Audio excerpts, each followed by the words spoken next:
Salut à tous et bienvenue sur Esprit Sérendipité, le podcast dédié au développement personnel et spirituel. Aujourd'hui, nous abordons la troisième et la dernière partie de la série sur les chakras. Nous allons voir les différentes techniques pour travailler ces centres d'énergie dans notre vie quotidienne. Alors c'est parti pour le 21e épisode.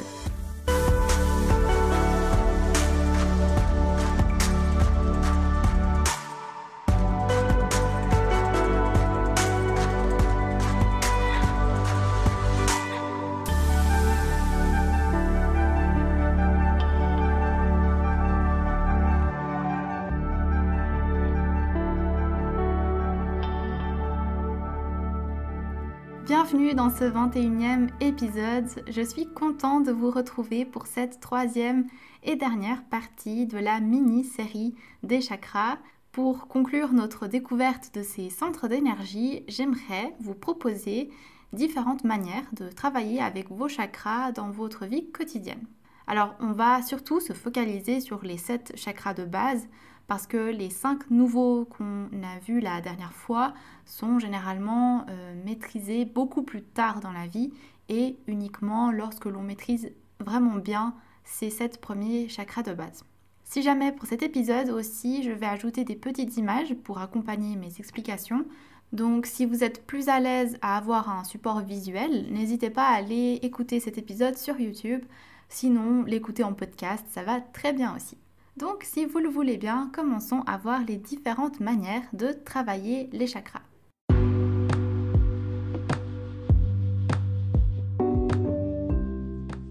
La première manière de travailler avec ces chakras, c'est au travers du yoga.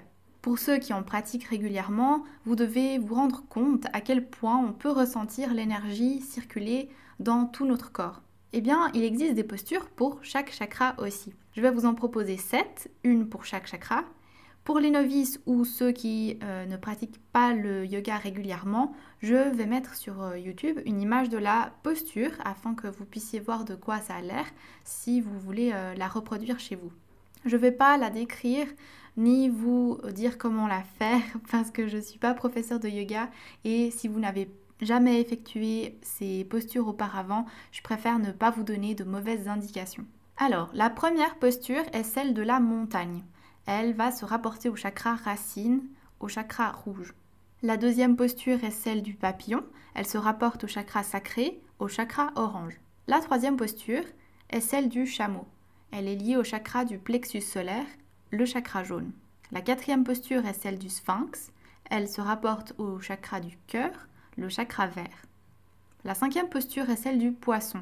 Elle est liée au chakra de la gorge, le chakra bleu. Puis la sixième posture est celle du chien tête en bas.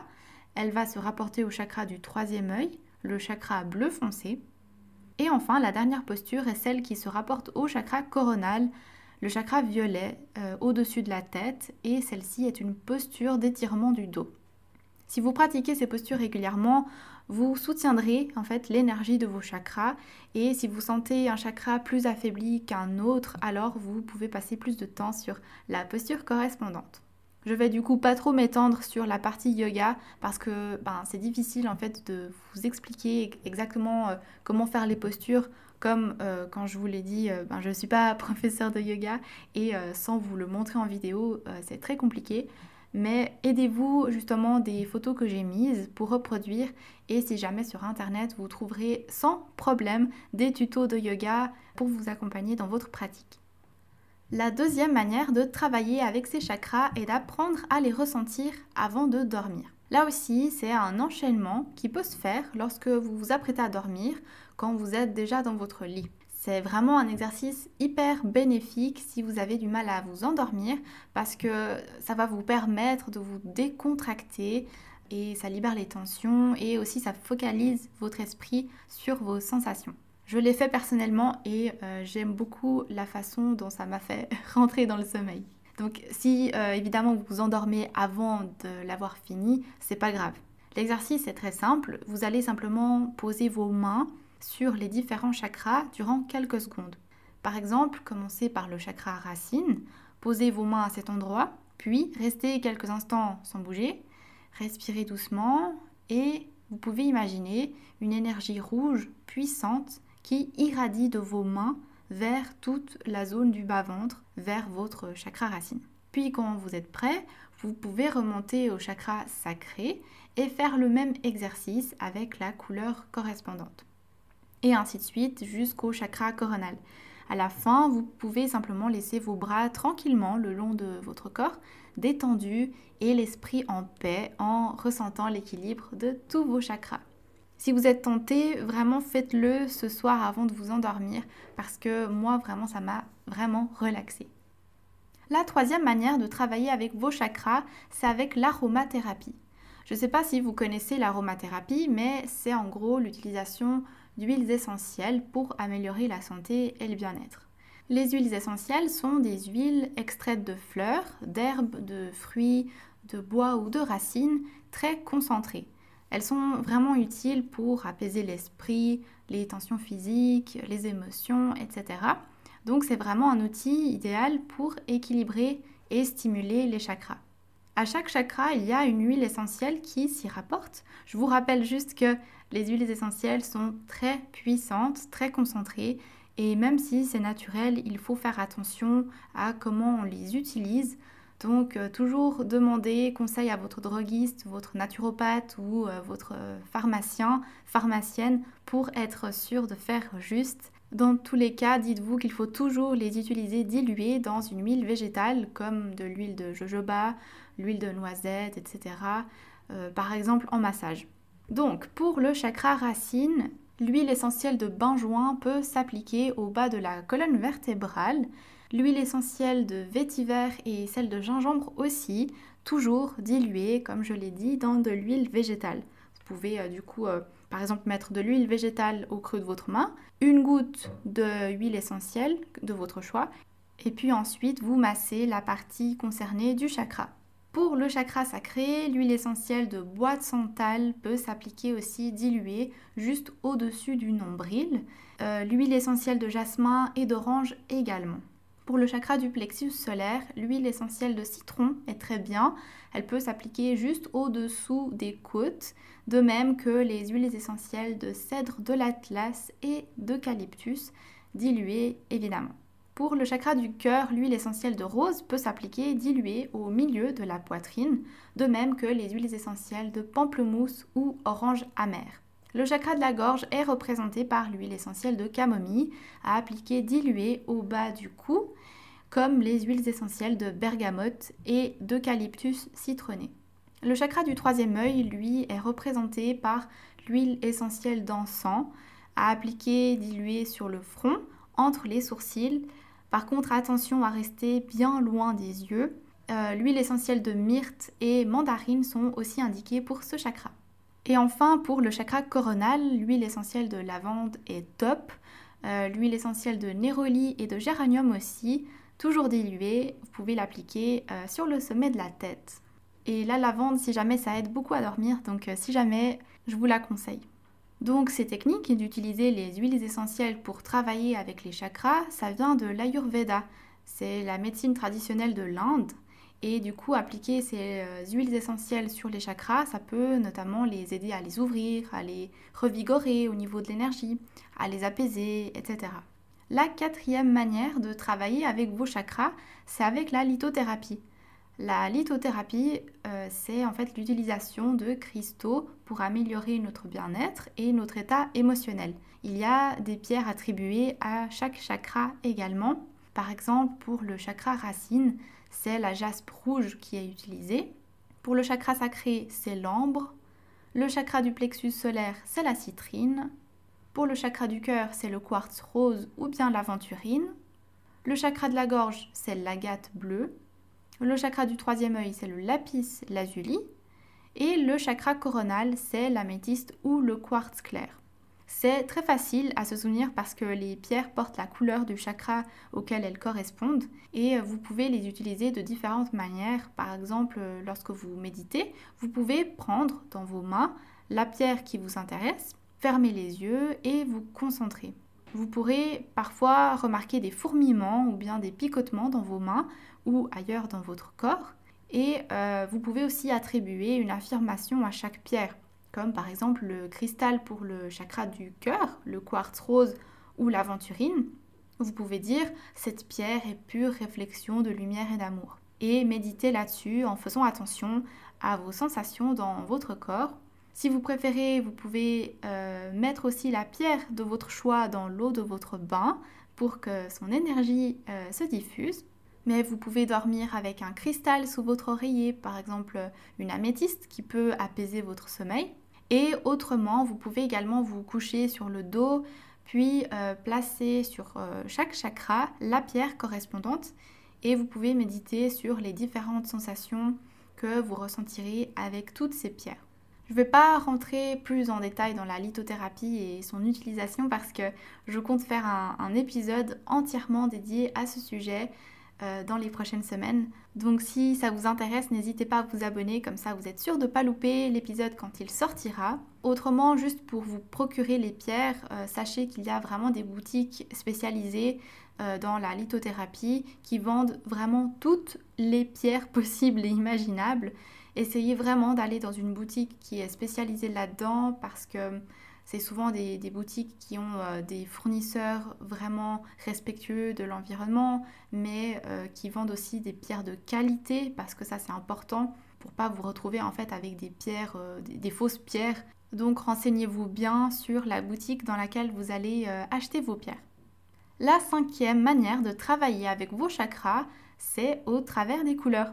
Et en particulier la nourriture et nos vêtements. C'est vraiment très simple, l'énergie de notre corps, elle est vraiment soutenue par ce que nous mangeons. Lorsqu'on mange, nos sens entrent en activité, l'odorat, le goût, le toucher, la vue, l'ouïe. Certains plats comme par exemple les sushis jouent beaucoup avec les couleurs et l'agencement des formes. Lorsque vous préparez une salade, si vous posez une feuille de salade verte et des tomates rouges par-dessus, ça fera aussi un beau contraste. Donc pour soutenir vos chakras, il suffit de manger des aliments de la couleur du chakra concerné. Par exemple, des fruits rouges pour le chakra racine, des fruits jaunes comme de l'ananas, de la mangue pour le plexus solaire, etc.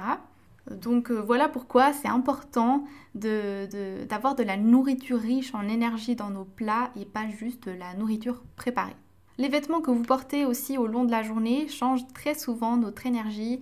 Par exemple, si vous avez beaucoup de noir et de gris dans votre garde-robe, essayez d'ajouter un peu de couleur parce que votre énergie sera vraiment différente et plus vivifiante. La 6e manière de travailler avec vos chakras, c'est avec la musique et les sons. Dans les traditions bouddhistes et hindoues, le son et les mantras sont utilisés pour travailler justement les chakras. C'est donc des mantras, ce sont des mots ou des phrases que l'on va répéter à plusieurs reprises. Dans la tradition hindoue, les 7 chakras ont chacun leur propre son et ces différents sons sont appelés bija, donc son racine. C'est un aspect très très ancien qui remonte très loin dans le temps.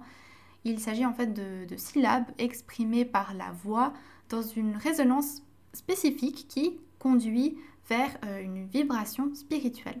L'un des mantras les plus célèbres est Om Mani Padme Hum. C'est un mantra très très ancien. Il possède de nombreuses significations, dont notamment celle de l'unité avec l'univers, du dépassement des souffrances et du rayonnement de l'amour sur tous les êtres de la Terre. Si vous écoutez des moines bouddhistes chanter ce mantra, c'est réellement puissant.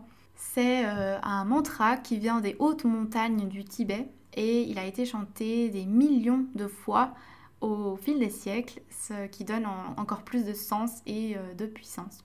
C'est un mantra du coup qui renforce et ravive tous les chakras, tout particulièrement le chakra du 3e œil et le chakra coronal. Et du coup, je vais vous mettre un petit extrait pour que vous puissiez voir, ou plutôt entendre à quoi ça ressemble. Om mani padme hum, Om mani padme hum, Om mani padme hum, Om mani padme hum, Om mani padme hum, Om mani padme hum, Om mani padme hum, Om mani padme hum, Om mani padme hum, Om mani padme hum, Om mani padme hum. Om mani padme hum. La thérapie par les sons, c'est aussi une pratique ancienne qui trouve ses origines au Tibet et en Chine. On va utiliser des instruments comme des bols tibétains, des gongs, des carillons, des tambours, des flûtes, en les posant sur ou autour du corps de la personne, donc dans son champ énergétique, ce qui va favoriser en fait un sentiment profond de paix et de détente quand ces instruments sont joués. Certains sons et certaines notes peuvent vous toucher plus que d'autres et ce sont justement ceux dont vous avez besoin. Vous n'avez pas besoin d'avoir l'un de ces instruments chez vous pour en faire les bénéfices, évidemment. Il existe énormément de CD de musique thérapeutique ou aussi sur Internet, vous pouvez en trouver. La 7e et la dernière manière de travailler avec vos chakras, c'est simplement de valoriser différents endroits de votre maison pour aider à l'énergie de vos chakras. On peut par exemple commencer par le chakra racine. Avoir un lieu où l'on se sent sûr, en sécurité, c'est extrêmement important dans la conscience humaine. D'ailleurs, la pyramide des besoins de Maslow, qui date de 1950, le montre bien. Le besoin de sécurité se pose en deuxième position, juste après les besoins physiologiques comme l'eau et la nourriture. Donc c'est extrêmement important. Et la première question à vous poser, c'est donc de savoir comment vous vous sentez à la maison. Est-ce que vous êtes à l'aise? Est-ce que vous vous sentez en sécurité? Est-ce que les énergies de l'endroit, de l'intérieur comme de l'extérieur vous conviennent? La première chose que vous pouvez faire régulièrement quand vous en ressentez le besoin, c'est de brûler de l'encens par exemple ou des feuilles de sauge chez vous pour justement nettoyer les énergies. Personnellement, j'utilise régulièrement de la sauge ou du palo santo, qui est un bois sacré d'Amérique du Sud. Mais attention parce qu'il est en voie d'extinction, donc il faut essayer de ne pas trop en utiliser trop souvent.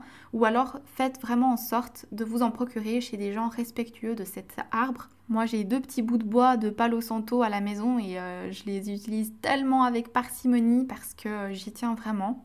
Donc voilà, avoir un lieu où l'on se sent en sécurité chez soi, c'est important parce que ça va justement soutenir le chakra racine. Pour le chakra sacré, il faut voir votre maison comme un espace d'accueil. Il s'agit en fait de créer un espace accueillant pour tous ceux qui vont venir pour vous inviter. Une bonne idée pour vous rendre compte de comment on se sent en arrivant chez vous, c'est de sortir, puis de rentrer à nouveau chez vous. Comment est-ce que vous vous sentez? Est-ce qu'il y a du désordre partout? Comment une personne qui arriverait chez vous se sentirait? Bien accueillir ses invités, c'est très important. Dans beaucoup de cultures, la notion d'hospitalité est sacrée. On laisse à l'invité la place d'honneur près de la cheminée ou bien sur le fauteuil le plus confortable. En faisant preuve comme ça de générosité envers les gens que l'on accueille chez nous, on va recevoir de l'énergie positive pour nous et notre maison. Des couleurs chaudes comme des teintes abricot, pourpre, ocre sont vraiment aussi des couleurs chaleureuses qui peuvent aussi aider au chakra sacré. Pour le chakra du plexus solaire, il faut voir votre maison comme un lieu plein d'énergie. Le chakra du plexus solaire, c'est un symbole de lumière, de soleil, d'énergie, de puissance. Donc essayez d'avoir un espace lumineux dans toutes les pièces si possible. Laissez rentrer la lumière. Les fenêtres sont évidemment importantes ici. Faites en sorte de les avoir toujours propres pour laisser bien rentrer le soleil et pour mieux briller. D'après le Feng Shui, les objets qui réfléchissent la lumière sont aussi fortement conseillés. Par exemple, les miroirs que vous pouvez accrocher au mur. La lumière peut aussi être réfléchie par des cristaux comme des quartz, des citrines. Mais évidemment, les luminaires peuvent aussi aider. L'important, c'est vraiment d'avoir de la lumière chez soi. Pour le chakra du cœur, la verdure, c'est très important, vu que c'est la couleur du chakra du cœur. Donc là, si vous avez un jardin, c'est bien sûr par là qu'il faut commencer. Plus vous serez dehors, en contact avec votre jardin, les plantes, l'herbe, plus vous allez tonifier le chakra du cœur. Donc n'hésitez pas à y passer du temps pour le faire fleurir, pour l'entretenir, pour que la pelouse soit bien verte. Créer un petit espace pour pouvoir vous y asseoir, planter des fleurs. Donc vraiment, si vous avez un jardin, Vous avez beaucoup de chance, alors profitez-en. Mais si vous habitez en appartement, pas de panique, peut-être que vous avez une terrasse. Alors là aussi, on peut faire beaucoup. Commencez par y faire pousser des fleurs dans des vases. Si votre balcon est assez grand, vous pouvez même y faire pousser des tomates cerises, des fraises. Et si vous n'avez pas de balcon, les plantes d'intérieur aussi fonctionnent. N'hésitez pas à en mettre dans chaque pièce si possible. Choisissez celle qui purifie l'air pour avoir un petit bonus. Dans tous les cas, essayez vraiment d'avoir ce petit côté nature et vert à l'intérieur de votre chez vous. Pour le chakra de la gorge, utilisez votre habitation comme un lieu d'expression. Le chakra de la gorge est lié à la communication, à notre identité. C'est un chakra qui nous permet d'affirmer notre identité du coup, et c'est important d'apporter votre propre touche où vous habitez. Demandez-vous si l'endroit où vous êtes reflète bien votre personnalité. Est-ce que vous pouvez rajouter des choses qui vous représentent, des cadres, des photos personnelles, de votre famille, de vos amis, de vos vacances? Vraiment faites preuve de créativité, débarrassez-vous des choses que vous n'aimez pas et mettez-y des choses qui vous ressemblent, laissez-vous aller et montrez qui vous êtes vraiment. Pour le chakra du troisième œil, c'est tout ce qui concerne la création à la maison.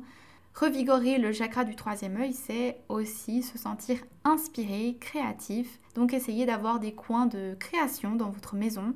Par exemple, si vous avez un jardin avec une cabane, vous pouvez jouer à la personnaliser, la peindre, la décorer, même si c'est une simple cabane à outils. Si vous avez un garage, vous pouvez aussi vous l'approprier d'une autre façon. Soyez vraiment créatif. Rendez l'énergie plus faux-folle, on va dire. Et si vous n'avez pas de garage ni de cabane, pas de panique non plus, votre chambre peut également servir. Créez-vous un coin où vous pourrez peindre, jouer de la musique, coudre, écrire. L'important, c'est vraiment d'avoir de la créativité autour de vous. Enfin, pour le chakra coronal, créez-vous un espace sacré à la maison. Dans de nombreuses cultures, surtout en Extrême-Orient, les maisons disposent toutes d'un petit sanctuaire, un autel un peu sacré. C'est vraiment une vieille tradition où, par exemple, ils mettent une statuette de Bouddha, des bougies, etc. Installez-vous aussi chez vous un petit autel pour permettre d'inviter cette énergie un peu plus divine, un peu plus spirituelle chez vous. Vous n'avez pas besoin du tout de croire en un dieu particulier pour avoir un endroit comme ça. Par exemple, chez moi, dans l'étagère de ma bibliothèque, j'ai un étage dédié à un côté plus spirituel. J'y ai mis une sculpture en bois avec le mot happy, donc heureux en anglais. J'y ai mis des bougies, j'y ai mis aussi mes cartes de tarot et d'oracle dans un coin. J'ai également mis une liste, en fait, des phrases inspirantes qui me motivent et une petite plante. Parfois, j'y mets aussi des cristaux. Voilà, vous voyez, il n'y a vraiment besoin d'aucune divinité. Chez moi, il n'y en a aucune, mais je considère cet endroit comme sacré parce qu'il y a des objets qui, pour moi, dépassent le côté humain et me connectent davantage à la spiritualité et à mon chakra coronal.